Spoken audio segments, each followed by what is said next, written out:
about building a brand that today we're having a conversation on building a brand that attracts the right customers. First, when one of us was sharing on Woka Tochuko, I took the name down, I felt like you should just be the facilitator and let me bring out my jotter and take notes because it was making a lot of sense when he broke down the brand and the brand identity. The only tweak I would make to what he broke down was that yes, brand identity is has been used interchangeably with visual identity because visual identity is the most prominent part of brand identity. But in an ideal situation, the visual identity would be one component, maybe the first primary component of brand identity, but then there is sonic identity. What comes to your mind when you hear this? I didn't get it right, but that's Milo. Milo. That's Milo. Yes, that's part of their brand identity, but there's nothing visual about that. Um, uh, when you think about MTN, everywhere you go, something like that. It's part of their identity, but it is not visual. There is the fact MTN everywhere you go. Those words and the exact way it's said is a mixture of verbal identity as well as sonic identity. And then for brands, like if you buy an Apple product, um, every time you open it, it smells the same way. You may not have paid attention, and it smells differently from when you unpack a Samsung product. Um, yeah, it is intentional. It's not random. It's not just new things don't smell the same way. Different brands intentionally make their products smell in a particular way. I'm curious to see how growing brands today in people doing deliveries in Lagos. I'm curious to see them picking a particular perfume and spraying their packaging with it and staying consistent with it. People might not notice immediately, but when your repeating customers continuously order from you, they realize that this thing smells.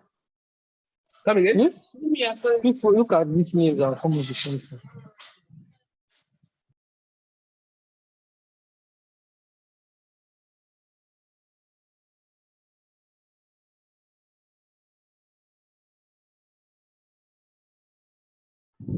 Sorry, Victor, you're muted.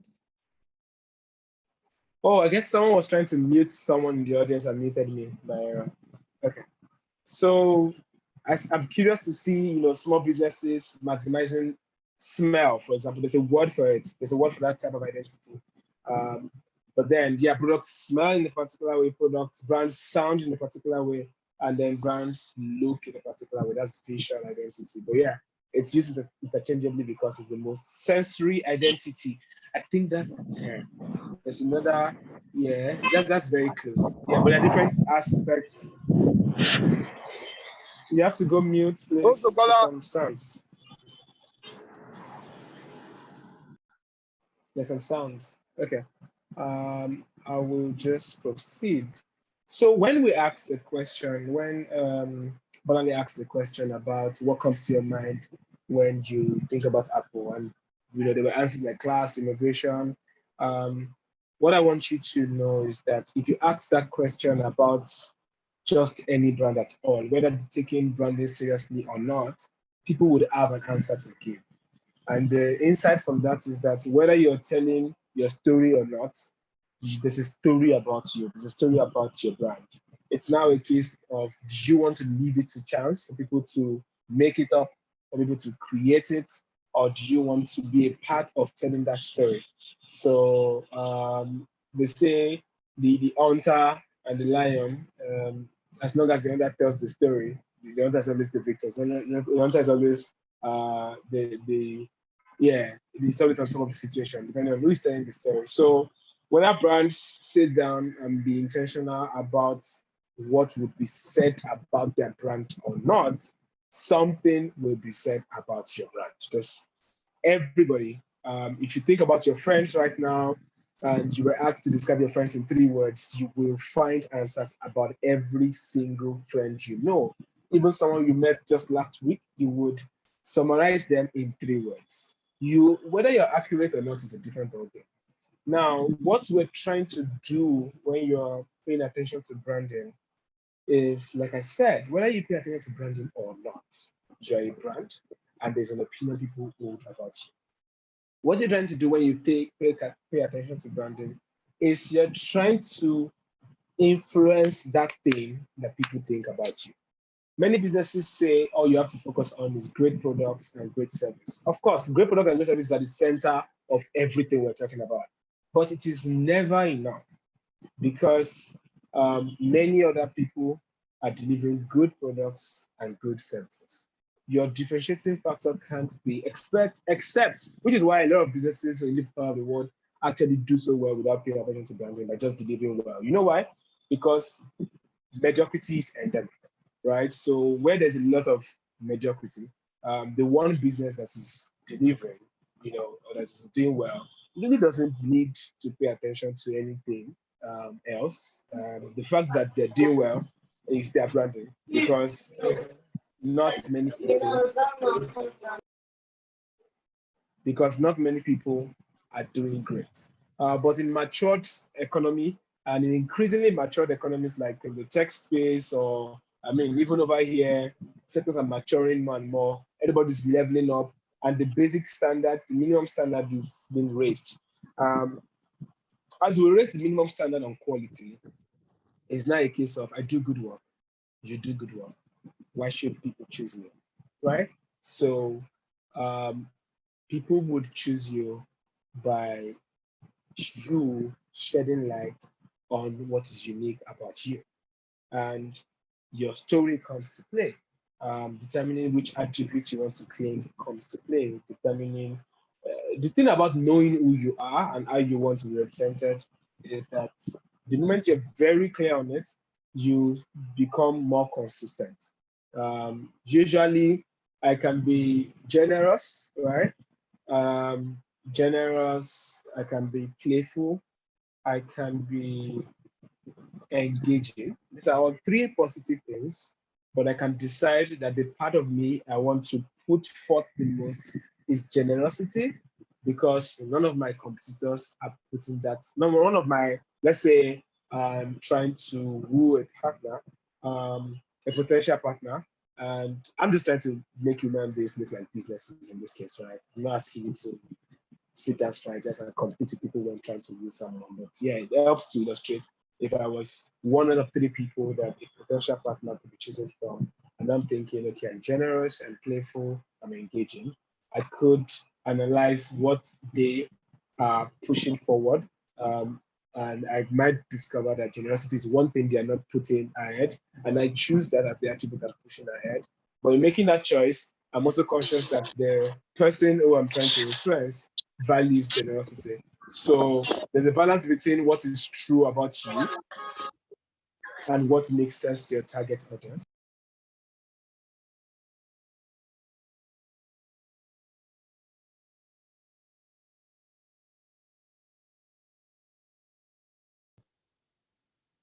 Since when have I been muted? I think when we're trying to mute someone Just with two some sounds. seconds. Okay, just 2 seconds. Just Great. 2 seconds. Yeah. Okay, great. Okay, great. So Sorry, hold on. Sorry, hold on. 1 minute, please. Please turn off your mic if you're not speaking. It's not nice when you keep interrupting our guest speaker. Thank you very much, guys. okay, thank you, Barali. So it's a balance, it's a careful dance between what is true about us as a brand. Usually there are many things true about us. Now it's a careful decision on what are we going to highlight the most. Deciding what we're going to highlight the most will involve us being aware of what our competitors are highlighting more, so that we choose something that can help people to say, oh, these guys are this their own, this one, this their own. Now, but in making that decision as well, we are confirming that that choice we're making is a choice that matters to the target audience. If you choose an attribute of your brand that do not mean anything to people, then there's a problem. So when we're designing a product, for example, a lot of times we think completely, when you say it's user first, user first, user first, When you're thinking about the brand, it's a balance. It's first you, but that you has to find alignment with what makes sense to the user. That's why branding can be very gray area with a lot of nuances. It's never straightforward, but it requires a lot of careful thinking. The word strategy, which like Onwuka said, brand strategy underlines is the first and most important part of everything. The word strategy comes from the war times. It's a battle, it's a term of warriors, actually. You're trying to fight the other nation, and you're trying to sit down and carefully make your decisions. We're going to go to this valley, we're going to do this, we're going to do that, right? There's a lot of careful decision making when you're planning planning a war, right? And sorry, just a minute. So in the case of a brand, you're not fighting other competitors. It's not like you're wishing them that they fail. You're trying to stand out. You're trying to be the target audience's top choice. So you're looking for your strengths because you can't claim something from your area of weaknesses. But you're picking which of your strengths makes a lot of sense for your target audience. Now, the title says building a brand that will attract the right customers. One of the most important questions you need to answer is that to us, your brand, you, what does right customer means? And oftentimes people find it very difficult to answer this question because they say, well, we're serving everybody.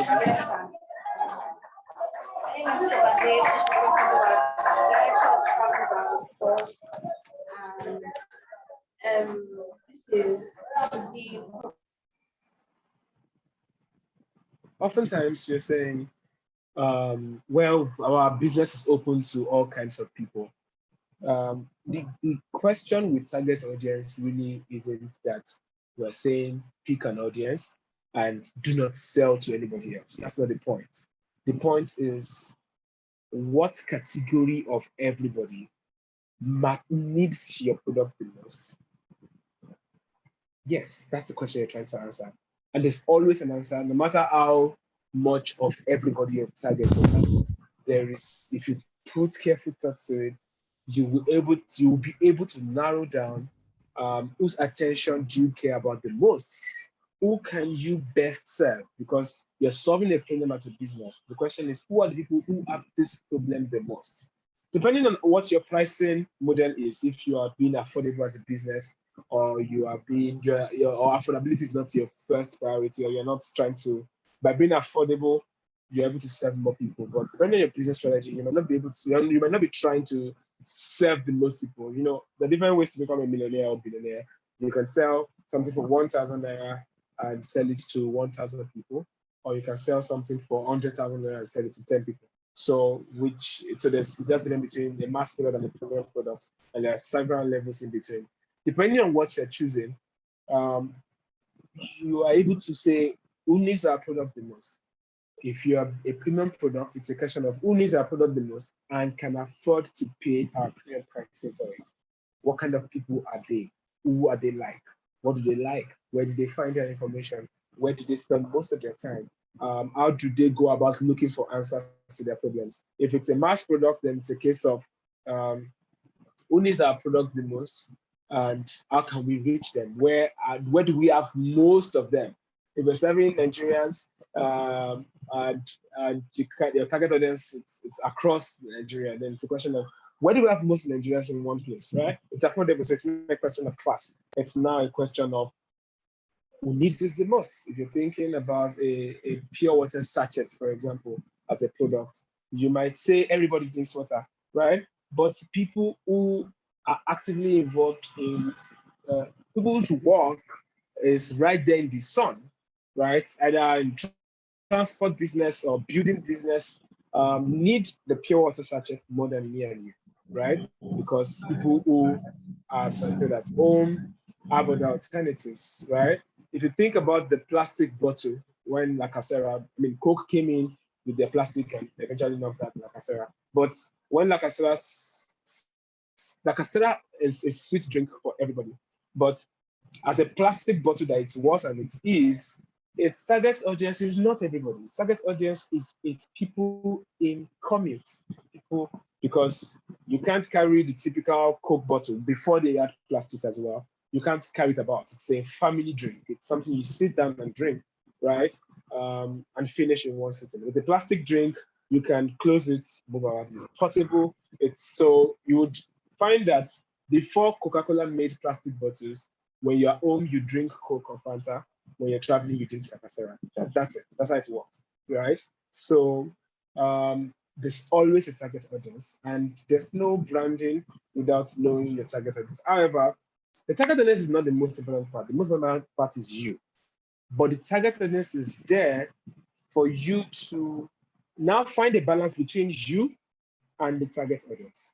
But it's important to start by being clear on who you are, why you exist, what is the purpose for your existence. At Fort Canvas, we exist to partner with good businesses to build good brands.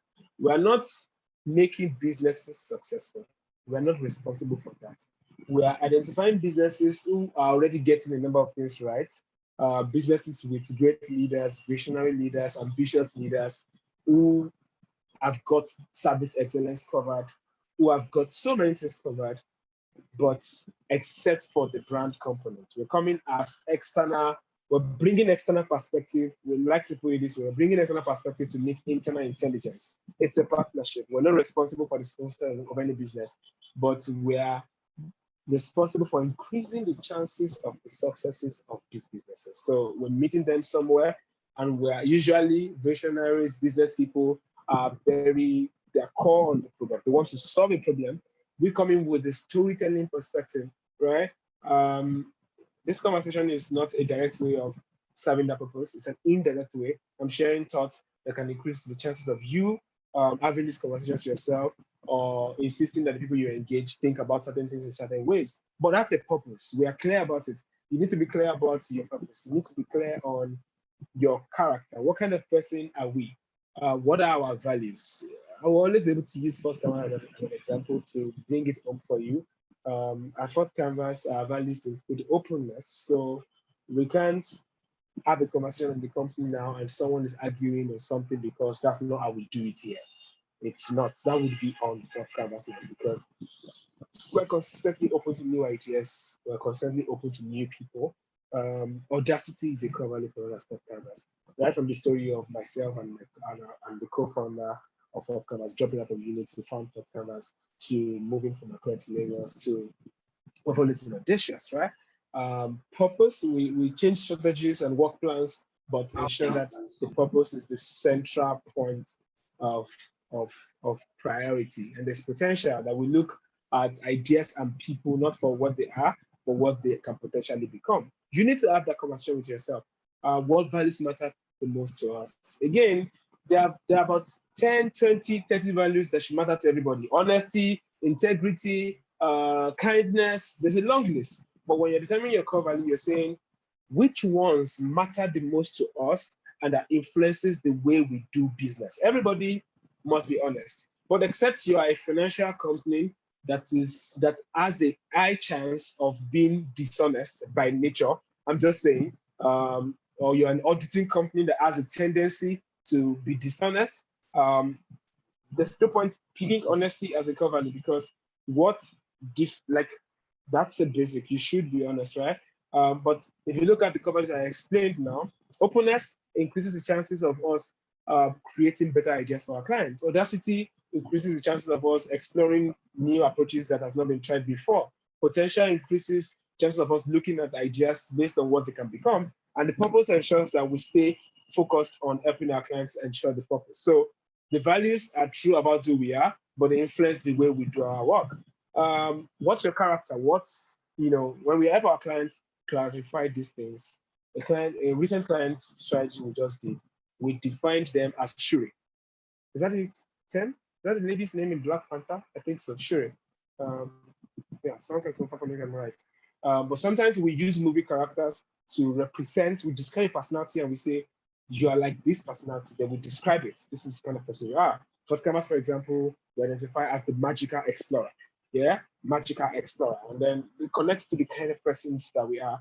Then when we start thinking about the visual identity, which we're in the process of continuously reviewing ourselves at the moment to match up better with our personality. But if you are out there trying to craft your brand, by the time you're clear about the personality, what you sound like, the kind of things you say, your brand positioning, you then start to think about how does our visual represent this? How do the decisions we make represent this? How we speak to our customers on the phone, how does it connect to this brand positioning? How does it connect to this brand character?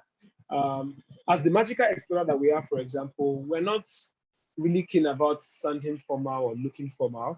We're more about being exciting. That's a tone for us. We're exciting, we're bold, we're enthusiastic. Those are key terms of the brand tone of Fatanmi. These are answers you have to create for your brand. You might find a framework on the internet where you can afford it. You can hire a consultant, but you can start by doing it by yourself because you might not be able to. I'm not able to give you. These are exactly what you should do and define. But here's a simple trick to it. Think about your brand as a human being. If you know me and you follow me and you ask to describe it, you will have a lot to say. You would say, oh, is this kind of person? He speaks like this. He dresses like this. He values this. This is his personality. I think it's extroverted. I think it's more of a melancholic, or he mixes being a sanguine with this. Um, you may be wrong completely, right? But you have something to say.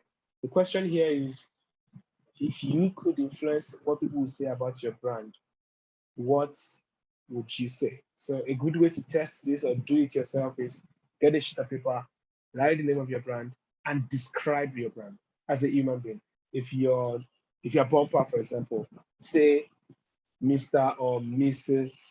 would pick one, or say is there a general title? There's no gender charged. Um, well, say person, person, or the Bumper. Yeah, the Bumper is a XX personality. They is neutral. They they are first of all optimistic than anything else. They bring education and clarity to the world of their customers. They care about, you know, and human beings, we're like brands actually, right? If you think about an older woman on your street, an older man on your street, the target audience, guess who their target audience is? Grandmas and grandparents. Oh, I'll let you guys answer that. Who's the target audience of a typical grandma or grandpa? Who's the target audience? Anyone trying to give that time?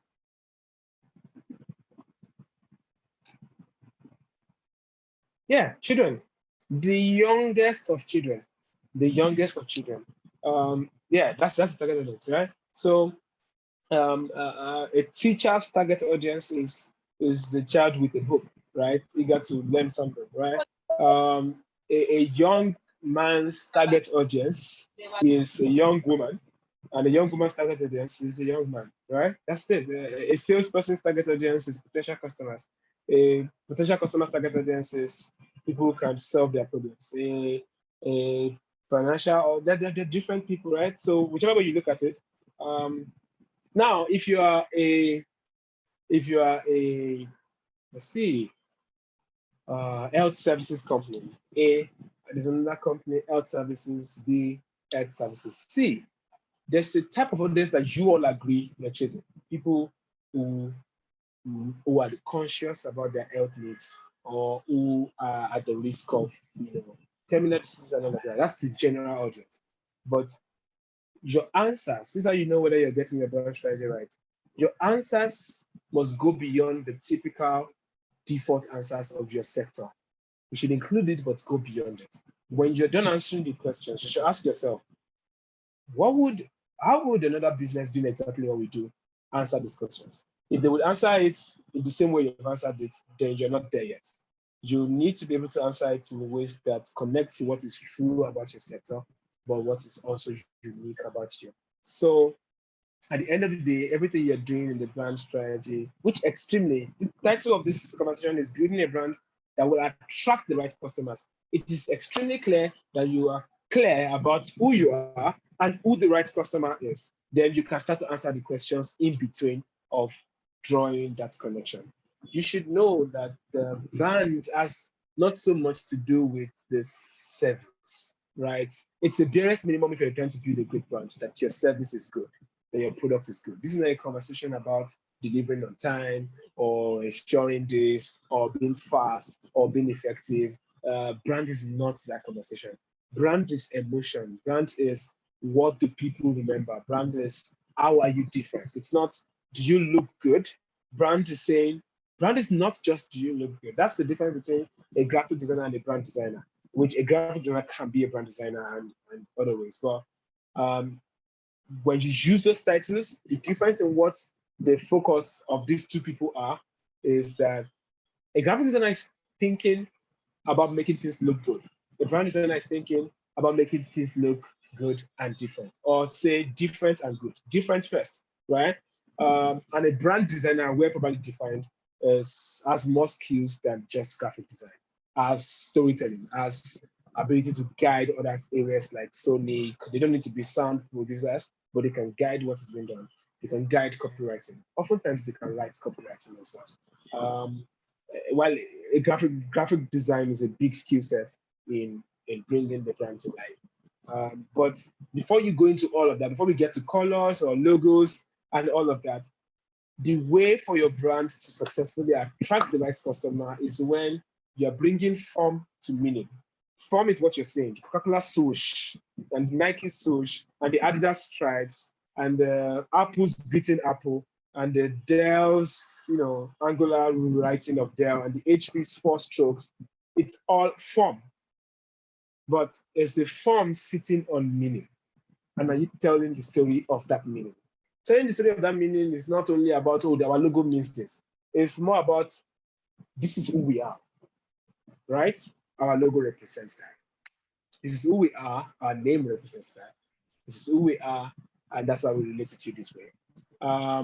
Yeah, but at the core of it all, what you're looking for is a very consistent experience.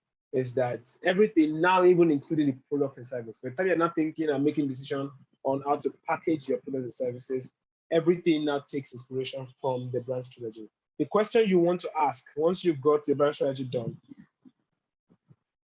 is that in everything you're trying to do, hosting an event, choosing to partner with, choosing to hire, choosing what to tweet, choosing how to tweet, choosing what color, choosing everything. You need to become that. We all have that one person in our lives that we think their own is too much.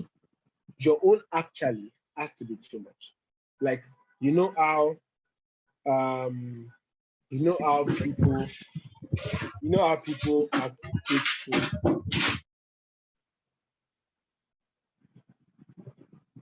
just a minute. You know how people are quick to say, oh, this person, when it comes to this thing, their own is too much. You have to argue, with people or your employees or internally constructive arguments, right? To say, no, we can't do that because it doesn't align with our brand, right? We have to do this way because it aligns with our brand. Of course, you must allow for conversations when someone says, I agree with what our brand is, but I'm just disagreeing in how we're experiencing it. There's space for that. But the goal of the brand, when you define it, is that it influences every single thing that you do, right?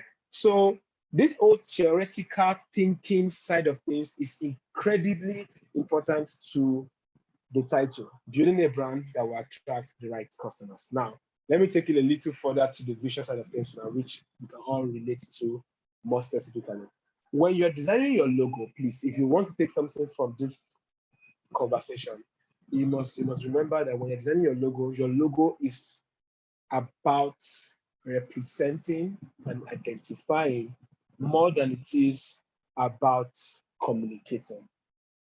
The Apple logo does not communicate. It is about communicating, but it is not about communicating what you do. It is more about communicating who you are. And who you are, if I ask you, Agbuchukudi, Uche Oko, who are you? And you say, I'm an engineer, or I'm a merchant, business merchant, I'm a designer. You have answered the question, but not really. You have answered it from the angle of what you do. Interesting ways people really answer the question. For Christians, they would say, I'm a child of God. That's a more accurate answer, actually. For beyond from outside the religious aspect, it might be I'm I'm a I'm a lover of life. That's the correct answer. It might be I'm an agent of change, or it might be I'm a role model. I'm a role model for generations. It might be I'm a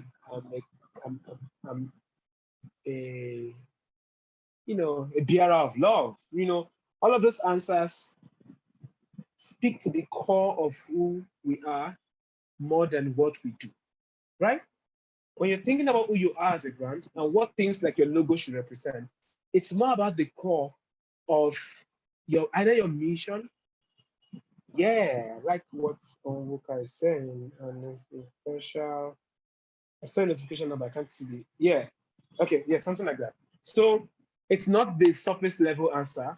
Um, it's deeper. And that's what your logo should be going for values, should be going for purpose, should be going for mission, should be going for everything but what you do, right? You have your flyers, you have your adverts, you have your signage, you have so many other opportunities to tell what you do. You have copy, actual copy, like we are an engineering company or something services company. You have your slogan, you have your taglines to say who you are, but your logo is simply like a face. Thank you. When you look at me, guys. You don't see what I do you? But you have a memory of what I look like. If you saw me on the street tomorrow, you can say, "Oh, this person spoke to us yesterday," right? And yeah, that's it. And if I make sense to you now, okay, that person makes sense and valid. If tomorrow I was kind to you, oh, that person is kind. If you something bad about me, oh, that person is bad. Everything is mixing in your head about this person. It's not so much about what I do. It's about who I am. So the logo is indeed like a face. More than it is not a banner. So you need to abandon thinking about your logo as something that should have a screwdriver, or something that should have a computer, or something that should have. If you make shoes, why should your logo have shoes when it's going to be placed on a shoe? Imagine that the Apple logo has a computer in it and it's still coming to be on a computer. No, it's a signature. It should be abstract, which is more difficult. Many designers go for a direct illustration because that's the simplest way. The logos you see and call simple are actually the most difficult to create, because how do you capture the personality of a brand in an abstract shape without being allowed to use an illustration? So when you visit a brand's website, illustrations can be more direct. There's photography, there's text. There's so many other ways to communicate what you do, but your logo is not one of them. Your logo should be communicating the kind of person that you are. And the communication does not have to be accurate in the sense that different people will see the HP logo and make different judgments about who HP is. Now, the goal is not to ensure that everybody sees the HP logo and says the same thing. The goal is that most people see the HP logo and say what you intend it to be. And again, when I say what they say, it's not about seeing the HP logo and saying, this must be a computer company. No, it's about seeing the HP logo and saying, oh, this must be an innovative company, or this must be an edgy company, or this company must be something around dynamism or speed. It's the qualities, it's the values, which again, when you see someone's face, maybe based on their hairstyle or their makeup or their jewelry or you make judgments, right? Of course, the judgments are costly in real life, right? It's why SaaS would pick up someone like me because I'm in Lux. The judgments are very wrong when you're dealing with human life and death, right? But It's human behavior, and in branding, you are accepting that truth and maximizing it, right? That's what you're doing. So while we have to continue to discourage it when it comes to making conclusive judgments which influence making actions that can hurt people, we need to continue to discourage that. But it is what it is, that people will continue to make judgments. In the brand world, in the business world, customers are trying to make these judgments, and you want to. What you're simply trying to do in branding is increase the chances of them making certain judgments about you. Now, the logo can do that alone. So it's logo with an association with so many other things, including the actual experience, including your copy on Twitter, including the video you launched, including you have to be thinking everything you're putting out. Does it support this perception that we need people to hold of us? And the logo is just one out of it. So, but the logo travels far. The logo is on your armband, it's on your sticker, it's on your website. So you want to encapsulate in that simple thing as much as you can without putting, while using as little as you can. That's where the brand designer work is extremely hard. But we're done right. The brand design is not just the logo. An example I always like to use, and you all can relate, is the Airtel ad. You may not have noticed. If I asked you what differentiates Airtel visually, you will tell me the logo. You will tell me the color. That's what most people say. But your mind actually stores more than when I ask you, because you're not a brand designer if you're not, you can't tell me more than the logo and the color. But secondly, a lot more, and I'm going to remind you now. And when you think about it, you'll be like, oh, seriously. There's a red oval shape, usually irregular, that is in every Airtel ad. And it always has the main text of the advert sitting on it. Whether it's the star, I don't know what the USSD code is, or it's a text, life is something without data, lost without data. When you see an ad with a white background and a regular red shape and the text on it, you do not need to see the logo to remember that this is an Airtel ad. When you see there's this bank, is it Stanbic IBTC or no, AXA Mansard? There's something they do where they have this red slanted stroke behind their designs. When you see it, you can identify the brand. For some brands, it's the type. If I ask you, name 10 fonts, you may not be able to name 10 fonts, but when you see a unique font, your mind actually stores it. And the next time you see that font, it's a lot of things are happening subconsciously, guys. It's like the judgment we make of other people. You don't decide to make those judgments. If you come from a particular background and you have only seen people dressed like this, when you see them, you don't consciously say, okay, I hereby judge that you are this. It just happens, right? So the goal is one, to be intentional with determining all of these things. When you have been intentional with determining them, you then have to be consistent about them. I'm going to end with this for taking your questions. First, be intentional. If you're taking notes, the first thing is be intentional.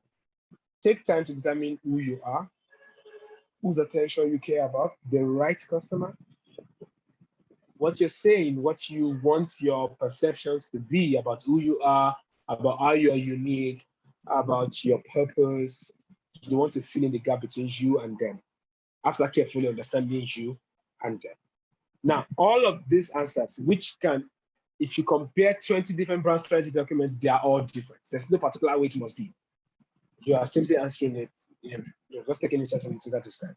You now want to ensure that your visual identity, which is where most of us are all able to explore for now, because sonic identity and that is a little more expensive and complex. But like I said, if you're a delivery business, you deliver anything, choose a perfume and always spray the inside of your package with it. And always use that particular perfume all the time. Let it be a unique one.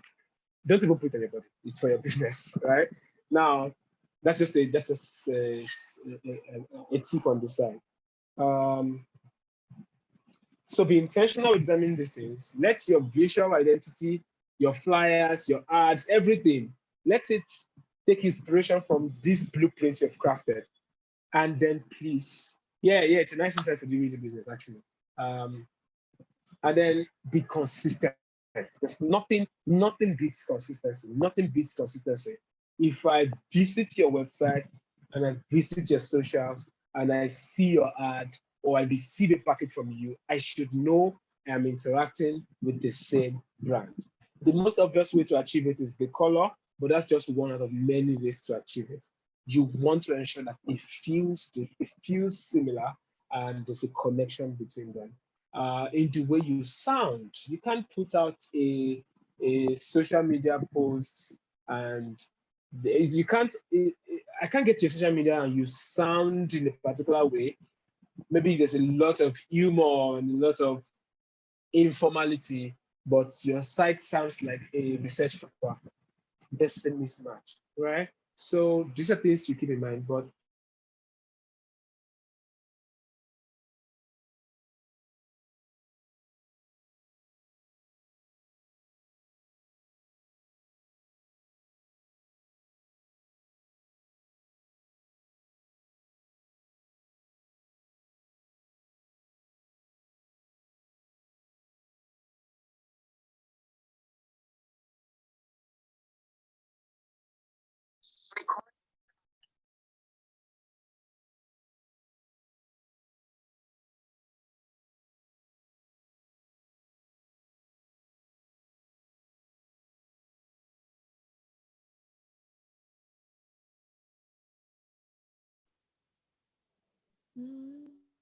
Hi everyone.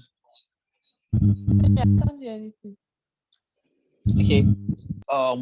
While waiting for our speaker to come back, he mentioned quite a number of things, and I just want us to start pondering over it in relation to what you do as a business owner.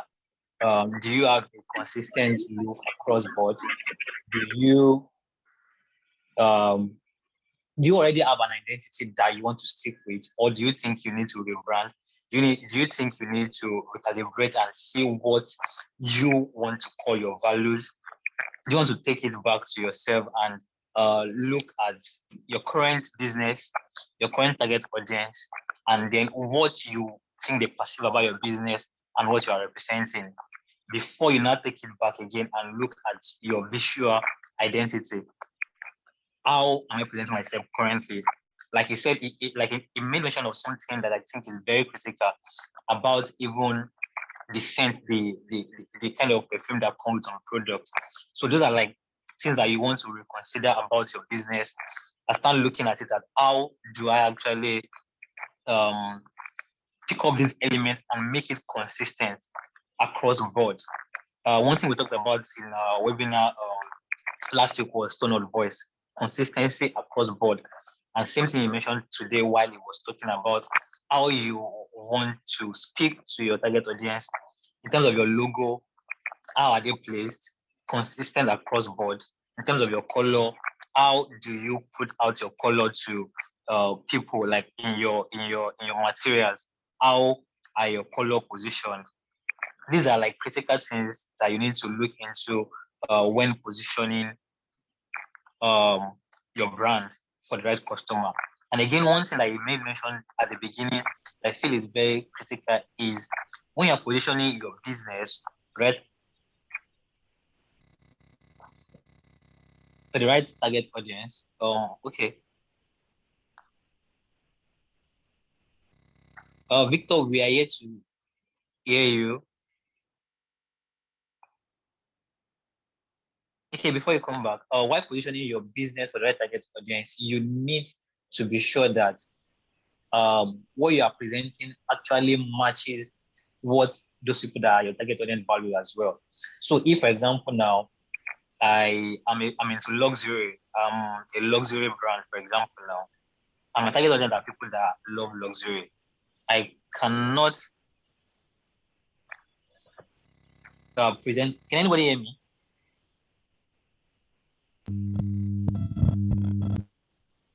Hello? Yes, Aya, we can Yes, hear we're you. hearing you. Okay. If you're a luxury brand, for example, now you cannot afford to present something of low quality to target audience because luxury speaks to them in a different way, and luxury speaks to them in a unique way. So you can generalize what you're presenting to them. But if that's you relating your value to your audience speaking to your value. But if, for example, you are a generic brand, say for example now, Coke, I've seen that people actually love something Sorry, I stylish. need to interrupt They you. love, okay, I need to awesome. interrupt you. If you're Okay, asking a question, I couldn't hear anything for a while. I couldn't hear anything at all. So please, can you okay, like go yeah, ahead? you are actually welcome back, Victor. I'm just trying to fill in till you come back actually, so you can continue now. Oh, great. Oh, great. So just finish up your thoughts. Okay, so I was just trying to reiterate some of the things you said earlier about matching the value of your brand to your target audience as well. So there shouldn't be a disparity between what you are offering as your value and what your target audience also have to gain from you. So you should match those things together as a small business owner. So those are little things that really matters as a small business owner in targeting the right customer for your business. Thank you, Victor. You can continue. Makes sense. Okay, makes sense. Thank you. Thank you so much for filling in for me with this amazing talk. So I was done.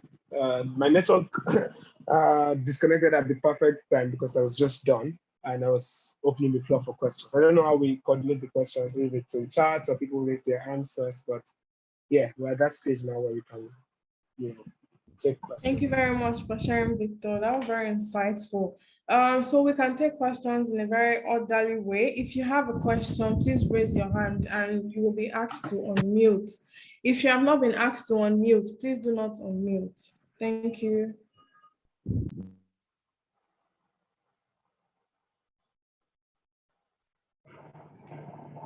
Okay. Good evening, Victor. I really did enjoy your talk. So much insight to get from there.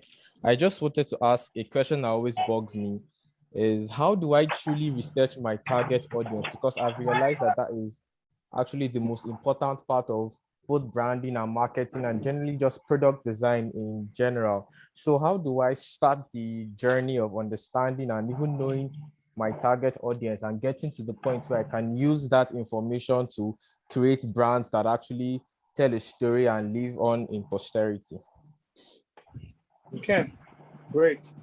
Thank you. So you would realize that a lot of the most, a lot of the deepest, a lot of the businesses, organizations that are formed on very deep convictions, a good number of them come from, I used to be this, then maybe something happened to my child, and it caused this, and caused this. Then I decided I was going to solve this problem. Or, I mean, the story of many people who started logistics businesses, for example, was that they had a business, but it was crippled by logistics. And they felt, I'm going to solve this problem. Or you've worked in an organization, you've seen a gap, and then you're like, I'm going to solve this. Or you, in a lot of times, it's a shortcut to understanding your target audience than one, having ever been in their shoes, or two, closely interacting and observing them. In a case where, which is of course valid for you to start something, not necessarily because you've suffered it before, but in such a case, you need to, if you're seeking a particular class of people, for example, as a target audience, one, you have never been in that class. If you have never been in that class, you are not close to anyone who has been in that class. You will have to stand up from where you are and get closer to them and be able to observe them. Alternatively, you will read about them or watch movies about them or go on the internet and see the things they talk about and the things they love to do. So there's no one size fits all answer to researching your audience. But at the end of the day, you're trying to have a good picture of who they are as much as possible, which is easiest if you have been in their shoes. If you have not, then you need to move close to them. You know, sometimes you start your business without a full understanding of their target audience, then over time, as you attract people by chance and by other means, by simply just saying you do this and cold selling to people, you would find a few people who qualify and fit into that definition of target audience. Then you would have to speak to them a lot, right? In the case of Fatanmi, for example, we had times where we would just, do an interview with a client of ours, just ask them questions. It helps that we make friends with our clients, right? It also helps that we really just look at people that we envision as being our clients someday, and just look at the things they write, the things they say, the things they value, how they think about stuff, what they read, right? So it's a mixture of some guesswork, some observation, some experience. Yeah, and sometimes then surveys come in, Twitter posts come in, hosting. That's why community right now, everybody talks about community. Everybody says build a community around your business. Because when you, apart from the service you offer, when you look at like what Bumpa is doing right now, what Bumpa is doing right now is an example of community. There's a better opportunity for Bumpa to understand its audience now, right? Based on the concerns they're having, the questions they're asking, the feedback they're giving, right? So I think that you must think about your business beyond I sell this, people buy it. You must find other ways to offer value, which would also then give you more insights about this your target audience. So there are people, for example, that we may not yet work with at Pop Canvas, but they have interacted with the content that we have put out there. And some of them will even give us feedback about the content we have put out there, even though they have not yet worked with us. And we would observe the things that excite them and the things that they value, the things that impress them. So it's a continuous journey. I think at the end of the day, desire really is the first thing. If you value, strongly desire knowing as much about your target audience as possible, then you start looking in the right places. Are there any softwares you use to do customer research? No, it's we have a partner, a data analyst partner agency that we engage sometimes. So, but a lot of times we gather, like if we're working in a business, we ask them for all clients' feedback they've received in the past. We ask to speak with some of their customers. Sometimes we might ask them to do a poll on social media. So it's not one software, it's just combining different mediums of understanding the customer. And very importantly, we speak to the people who have been running the business. They've been the one, we're working with an agent banking business at the moment, and they speak to the retailers themselves. They're friends with them. So we get secondhand experience from these people who have interacted with them firsthand. Sometimes we also speak to a number of these people firsthand. So there's no answer to your question in terms of the software. Different sectors and businesses whose customers are trying to research would require different peculiarities of how you go about finding that answer. Yeah, but there's technology. There is what I can't recall right now because I wouldn't say I'm so well versed in the technology side of it. It's really just will and desire, and then finding all different ways to get it done. Not so much about technology at the moment. Yeah. Okay, thank you, Victor, for that answer. Oba, you can go next and ask your question. All right, thank you very much. All right, Victor. So I believe that we as humans, we have more than just the sense of sight. We have touch, we have smell, we have taste. We also have what we call feelings. So in getting to build our brand, I personally think we tend towards the visual side because we see quite a number of things a lot. But then as a person who's just building a brand, apart from the visual, because the kind of business I'm building, they get to, touch some things, use some things. How do we build brand across every human senses, across the five sense organs of a living being? because I don't think it's just all down to visual. How do we build this build our brands across all the whole 5 senses apart from visual? That's the first question. And then the second question is, how do I get to connect directly to our users? I know I can find target audience, but then Chat, when if it's, hello, but I lost you for, oh, it's my network. can you hear me now? Yes, the last thing I heard was how can we build brand identity across the different senses? Yes. I was going to ask another question. So the second question was, Okay. is how do we get to connect with users? I know we research from what you said, we cannot 100% know all of our users, but with time we can get to understand them. So once we find this audience as they are, how do we get to connect with them that our whatever we do or our impact stays in their heart? How do we get to connect with them and we find this common ground together?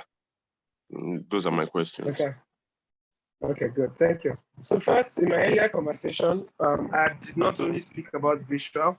I even gave a quick tip that people in delivery business should probably get a particular perfume and stay consistently with it and spray their deliveries inside it consistently with it.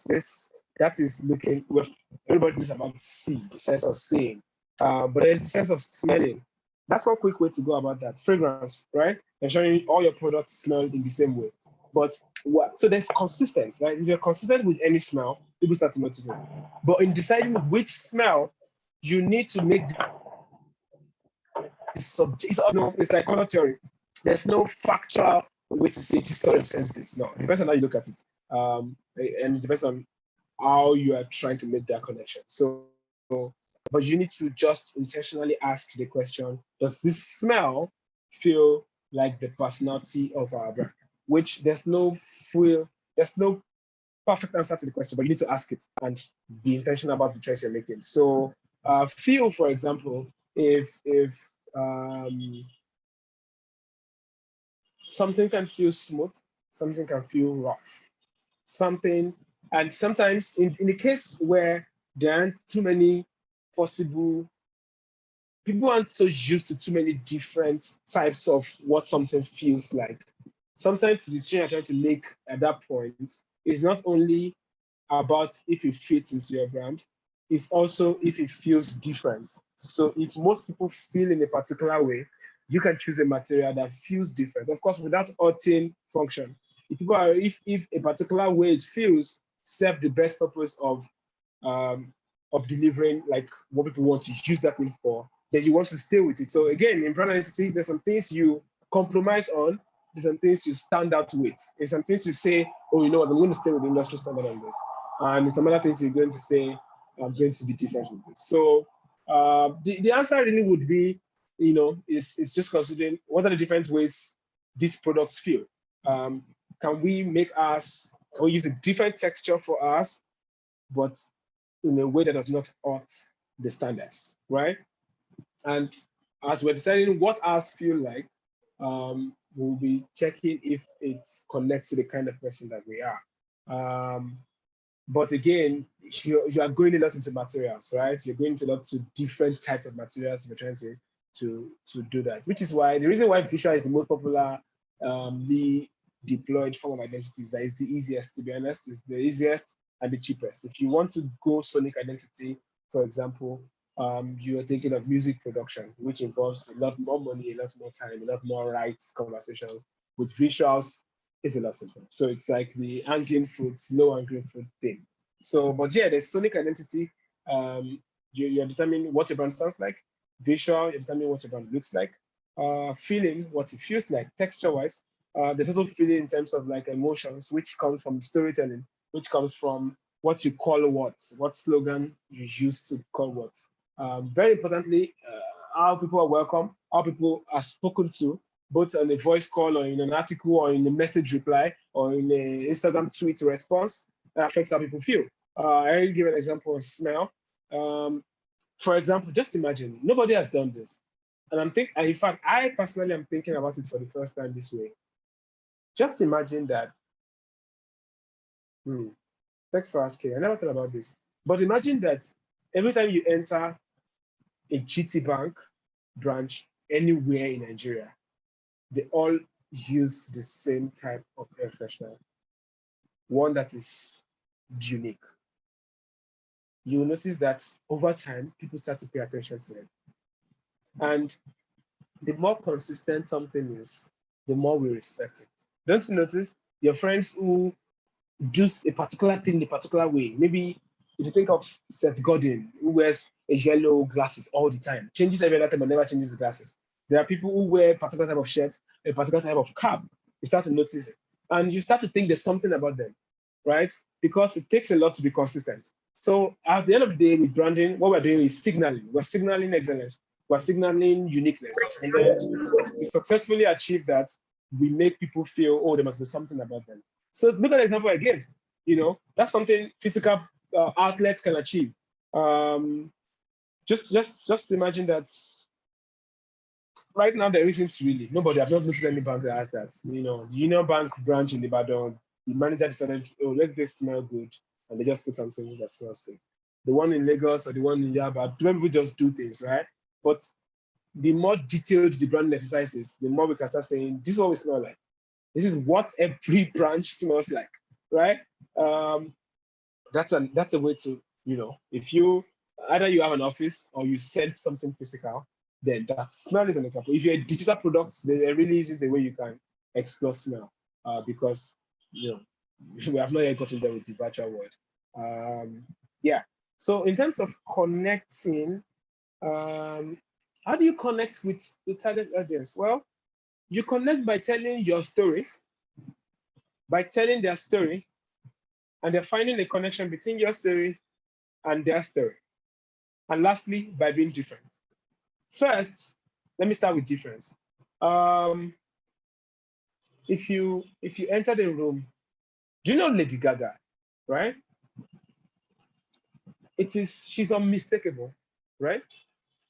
All of us dress right. We dress appropriate.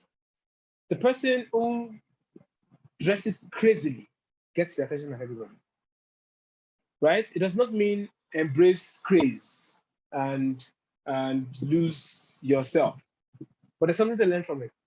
Difference is attractive. Difference is noticeable, right? Don't blend into the crowd. Look at what crowd means in your sector and stand out from it. It is easier for you to connect because you can only connect with someone you are seeing, and you can only see someone who is being different. So if I buy food from this place and that place and that place, and place B and C feels like any other fast food, but this place feels different in all ways or as much as possible, that's a way of them connecting to me because they have a higher piece of my attention just by being different. Faust is a brilliant example. Yeah, you know, basketball did a series of ads one time that followed a particular style that was unique. That's a brilliant example. The caveman band right now is doing something unique. Then it's easier for them to connect with you. Now, the thing that we must know about connecting is that when you make a choice and you're different and you're trying to connect, you also will disconnect so many people. That is why people go for safety. The advantage of safety is that everybody likes you, but nobody likes you so specially. If you look at Burna Boy, he has people who love him so much and people who hate him so much. But there are artists that nobody loves so much or hates so much. If you're thinking branding, you are ready to make that decision of loving the people who connect with that way in which you're different, and well, losing so many other people who do not like. It's like the next time you see a comedian, I'm sure a lot of you do it, right? And you say, to be honest, I get pissed, but I get it. I get pissed when I see a comedian put up a video and there are people in the comments saying, how do you all find this thing funny? It's not funny. Like you all are lying. It's not funny. It's actually not funny. And you see people start arguing. The point is, if it has thousands of views and many people smiling and laughing under it, it is funny. It is just not funny to you. It is funny to some people. We need to be able to accept that you can watch something And then the response again, which is wrong, people now go to respond to those who say that something is not funny, and people say, oh, they're haters.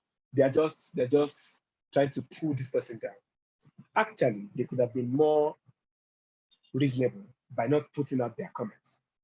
But people comment and say this person is not funny at all.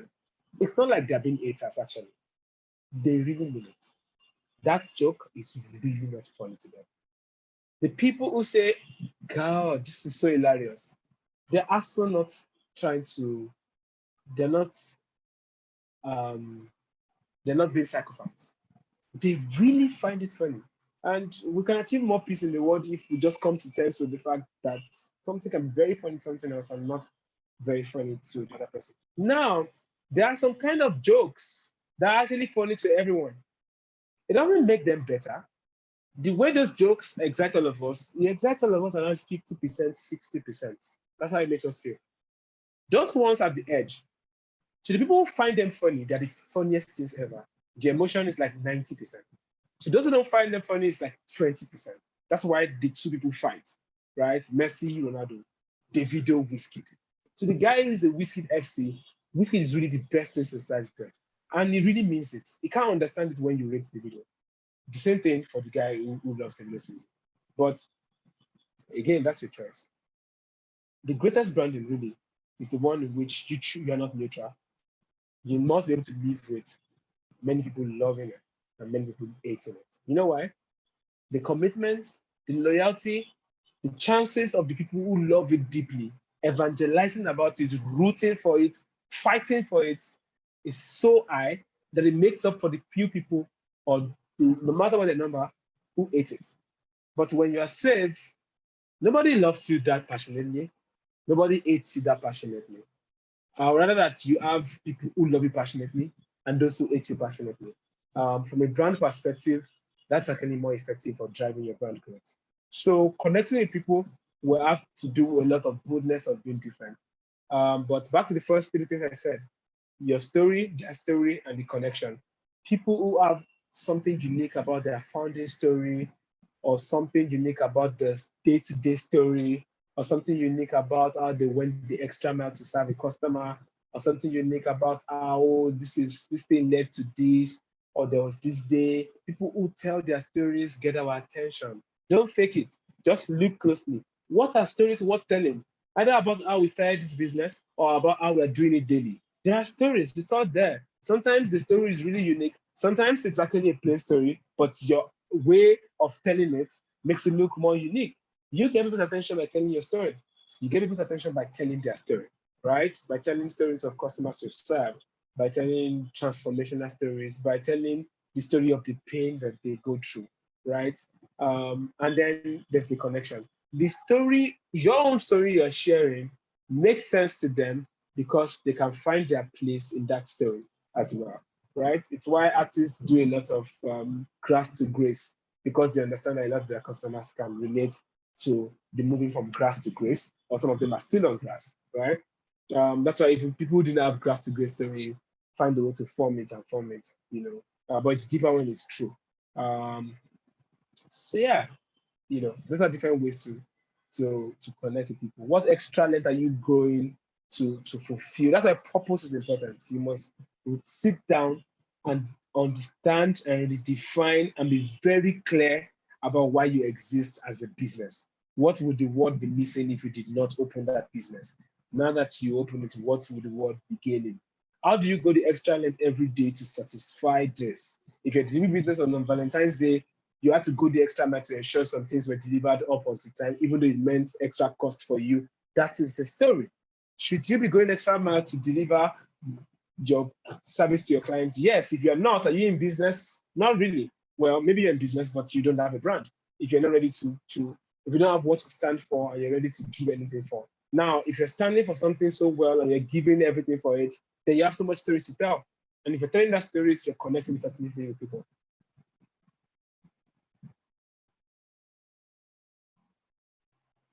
Yeah, I would like to speak with you. Yeah. If you're connect with me on Twitter, if you have my handle, and Victor Fatanmi. I remember your name, Onwuka, if you message me. That's my handle on Instagram and Twitter. I'm not always on, but so your response will be fast, but you will get it eventually. Okay, so let's take a last question from follower Shaw. Rejection, Hi. attention, mercy.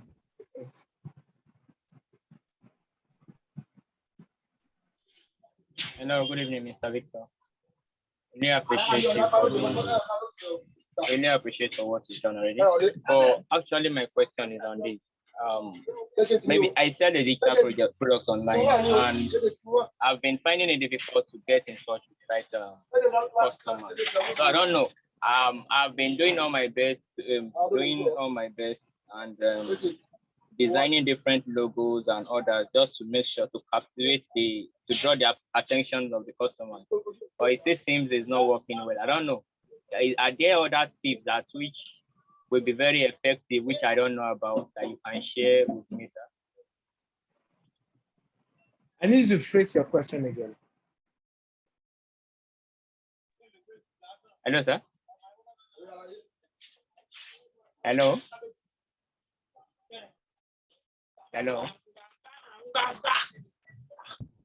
Hi, follower Shaw. I think Victor wants you to ask your question again.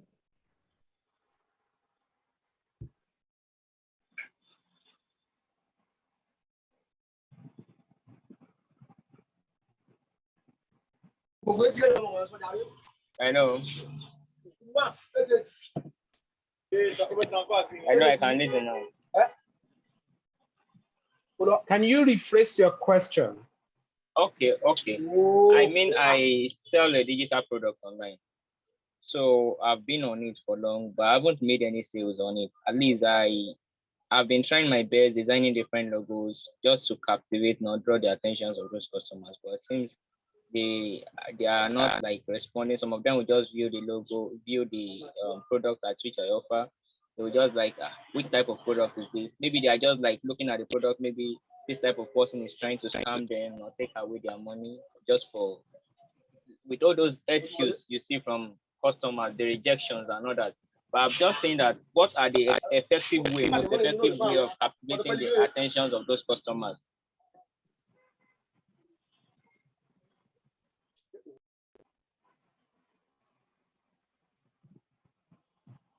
What are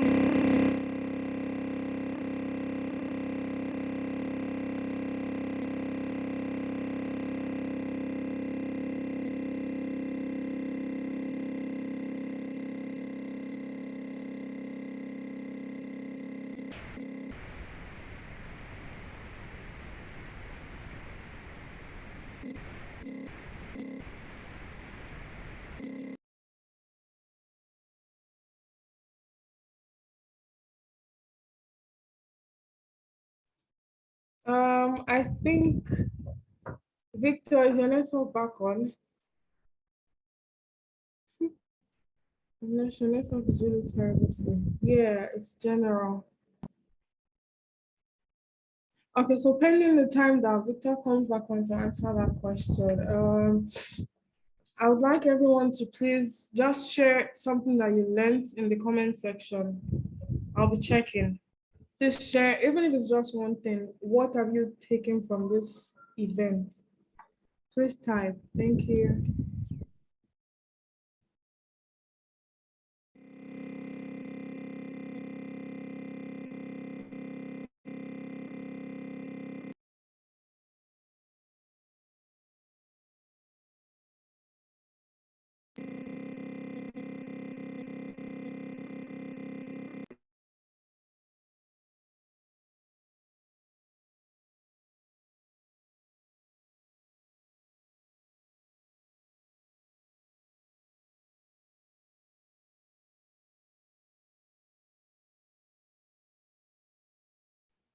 Okay, so I'm liking all the comments that I'm seeing. Thank you. It means everybody has been paying attention.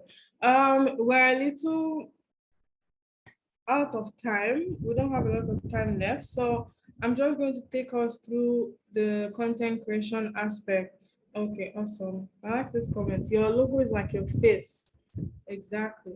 So please let me know if you can see my screen. I'm going to share my screen again.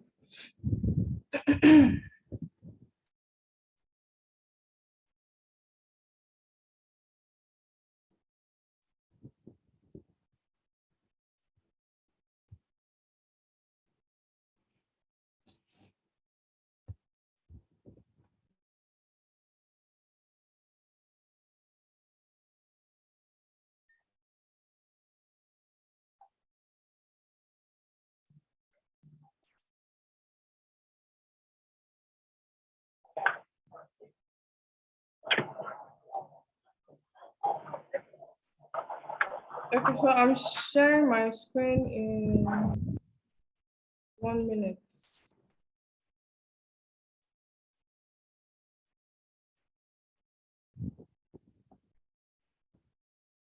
Okay, I hope everybody can see my screen now. Yes, you can see your screen. Okay, awesome. So part of creating an identity for your brand is making sure that all of the content, we all know we are in a digital age now, is making sure all of your content is consistent, it communicates what your brand is trying to project, the business that you're doing, everything has to be in sync.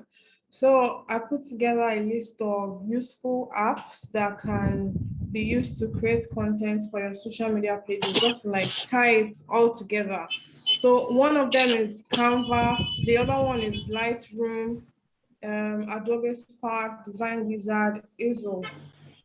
So all of these apps, they're actually very easy to use. Most of them are free. Even if you have to pay, like you still get some time on it for free.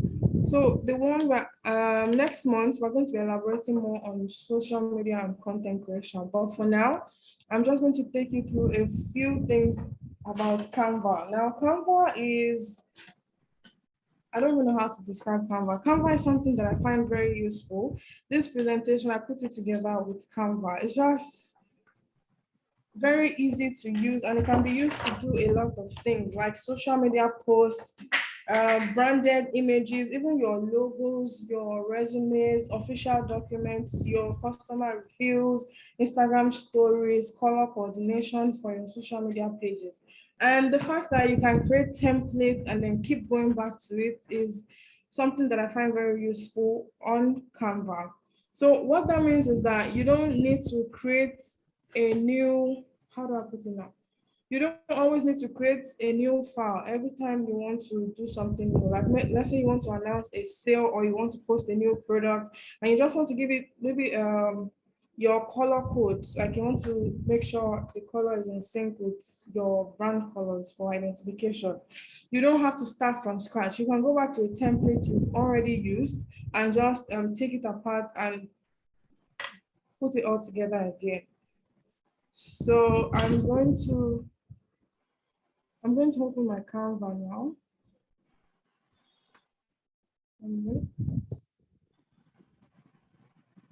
Oh, okay, Victor. Victor is back here. Victor, yes, you can answer his question. 1 minute. Thank you. Yeah, thank you so much. So that I can take my leave. Yeah. Can you repeat the question? Or can anyone repeat or paraphrase? I'm not even sure if it's still here, but his question was, he's into digital products, like he sells digital products, and he has not really been able to get customers that actually stick with the brand. They always like just do, I don't know, I think window shopping and they don't stay. Like, is there any other strategy he can try? That's what I was asking. Okay. Well, two things. I would say one, he needs to continue to grow on the ladder of being the very best at that service, right? There's surely when people are shopping, it is easy for them to spot expertise, right? So first, the task the start every business has inherently is to continue to see how to be, especially when it's services. It's like what we do at Full Canvas, or when it's consultancy. One big differentiator in any form of consultancy or support service is expertise, and expertise that is communicated, expertise that is people are aware of. So thought leadership is a big part of what it's doing. So how much of what it does he share, and how much does it give away apart from the direct payment for his services? So when I say giveaway, I don't mean the charge card on Twitter. I mean, how much knowledge does he share? Nobody's been paying for that. How much knowledge does he just put out there and share, both about from an expert point of view of his service, as well as sharing the process of doing what he does. So I think the real problem is that a lot of us just focus on doing the business or service itself. And that's a problem. We just focus on the core service. So there's a lot more that a brand or a business needs to be doing, it would need to find other ways to show value and communicate himself or his brand as an expert to a lot more people so that he can stand out from the crowd. That would be one way. Then as well as many others I've said earlier. So yeah, that'd be that. So thank you. I will have to take my leave now, Bolale. Yes, thank you so much, Thank you. Victor. We really appreciate Yeah. you sharing and taking your time with us. Thank you so much. Okay. Bye, Victor. Yeah. Bye. Okay, everybody. I don't want to take up too much of our time. I'm just going to run through the basics of Canva. So I'm going to share my screen now. Okay, so this is what Canva looks like on a PC. First of all, you create an account and all of that. And so what exactly I like about Canva is you, like I said, you don't have to start from scratch. There are already templates that you can pick from. So now I want to make an Instagram post. So I click on create a design. It's right up here. Instagram post. I hope everybody can see my screen. Yeah. So now I want to maybe advertise a sale that I'm currently running. I look for that template. I look for something that I like. Okay, let's go with this one. Actually, this one. Okay, so let's say, sorry about that. Let's say my brand colors are yellow and white. I can change the color. This is the consistency we're talking about. Ooh, this is too bright. Basically, I don't have to do everything from scratch. You don't have to pay anybody to do your graphics. You don't have to be running around. You don't have to take all day, like just putting out stuff. You can be consistent with your content just by, this thing is very fast. You just strip off all of the details and you put in your own, you can name it, yeah. And that is it. You can change all of the elements as you want, and then you save it. It's very easy to save. And that's just it. You have your own Instagram post, which you can now put up anywhere you want. This is it. You can put this up anywhere you want. And this one now, if my brand colors were yellow and white, this has element of yellow and white, and so my image is consistent across my social media pages. I hope we understand what I mean by that.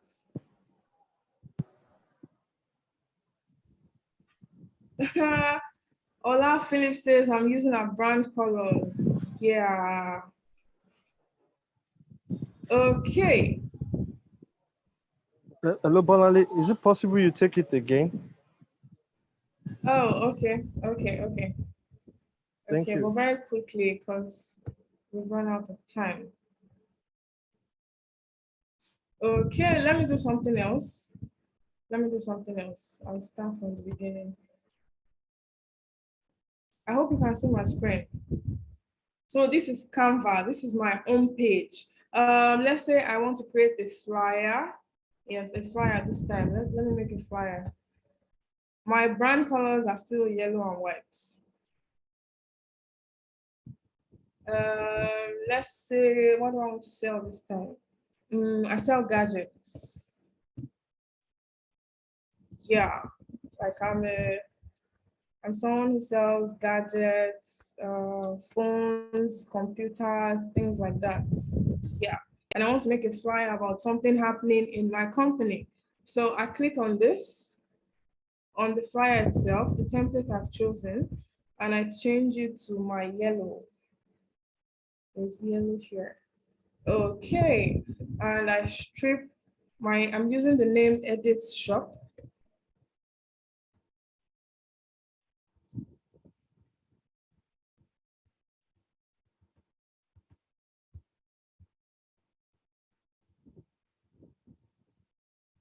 Yeah, so just minor edits, and then you put in your details.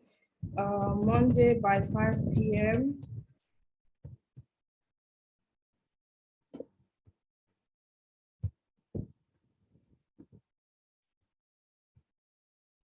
Basically, yeah, you put in all the details you want. You can even replace the icons. Let me put in something from here. You have lots of elements, lots of things you can actually put in. Aside phones, so I'm going to put in a phone. I don't know if this works.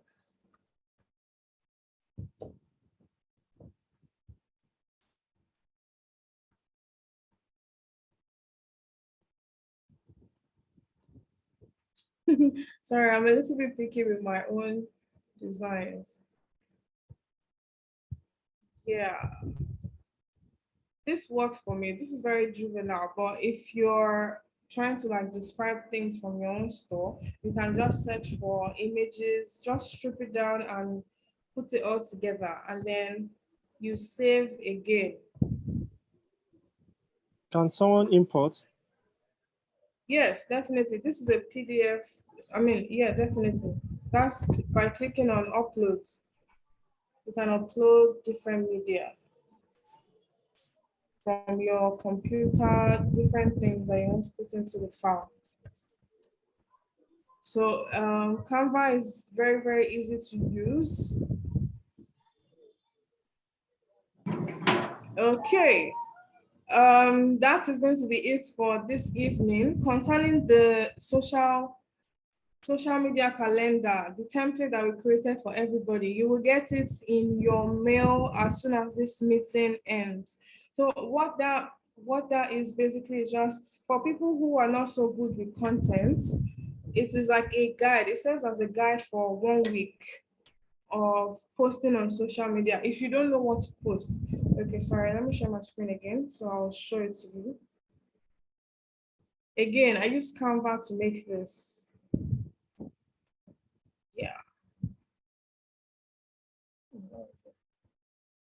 Okay, so this is content calendar for my brand for a week.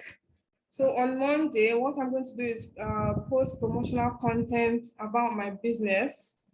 That's what I do, what I sell, all of that. Tuesday, I'm going to post something that a client said about my business. I can post it like that, or I can redesign it with Canva and make it look very professional. Wednesday, behind the scenes look of your business, like maybe how you, if you're a clothes maker now, how you process the clothes that you make from scratch to finish. Because people are actually interested in brands that they can relate with. So they want to know that there are human beings behind the brand that they see. Then Thursday, you can post, get to know us. That's about your staff, the people who make everything happen at work. On Friday, you can post a joke. Maybe report something from, I'm going to use an example from Instagram, Cracks TV, or a meme. For me now, if I was going to post a joke or a meme, I'm going to post something about fuel scarcity because we all know that is what is trending now. There's no fuel anywhere. So I might make a joke about fuel just so my customers know that I can actually relate with everything that they're going through as well. On Saturday, I will share a business tip or business advice with my community of customers. And a great way you can actually do that is using your messaging feature on Bumper. You can just share a tip or an advice like, I don't know, what you would like to share with your customers by sending bulk SMS or emails to all of your customers just through Bumper. That makes it very easy. Then Sunday, you can now be professional again because it's the start of another week. Tell your customers why they should choose your brand. So how this goes is, I'm going to send this to everybody, by the way. How this works is you can just be switching up things. It helps to create a plan. And your social media will not be boring because you're switching it up, you're posting different things. People will be engaged. They will want to even know, oh, what is this person going to post again. And when you are posting on social media, you have to remember to always stay consistent with your brand identity. If you want to be known as a fun brand, keep it fun. If you want to be like a very serious, professional brand, like you want everything to be very serious, very professional, like have a serious tone, you have to keep it that way. Even your jokes, they have to be like business-oriented jokes. Like don't don't lighten it up too much. So that is it basically. I'm going to send this to everybody who's here. Yeah, thank you so much for coming. And the next Bumper event that I hope to see everybody here is happening next week, Friday. It's called Bumper Town Hall Meeting, where we're going to be interacting with everybody that works in Bumper. We want to hear your thoughts. We want your feedback. You get to ask us questions. We get to ask you questions as well. So it's going to be a very interactive, very fun session. And we will be giving out, this is February month, Valentine month. We have gifts for people who attend. So thank you so much for attending this webinar. Thank you so much. We've used up like 2 hours of your time. Thank you. I really appreciate it because this is Friday evening. You would rather be resting or partying or something. So thank you so much for attending this webinar. If you want to watch it again, you can see it on Get Bumper's YouTube on Monday. First thing on Monday, just go on. I'm typing it now. Get Bumper on YouTube and you will watch this video. So good night, everybody. Thank you so much. I hope to see you next week at the town at the town hall meeting. You will see Small Chops next week. Don't worry. Small Chops is coming. Thank you so much. Good evening, everybody.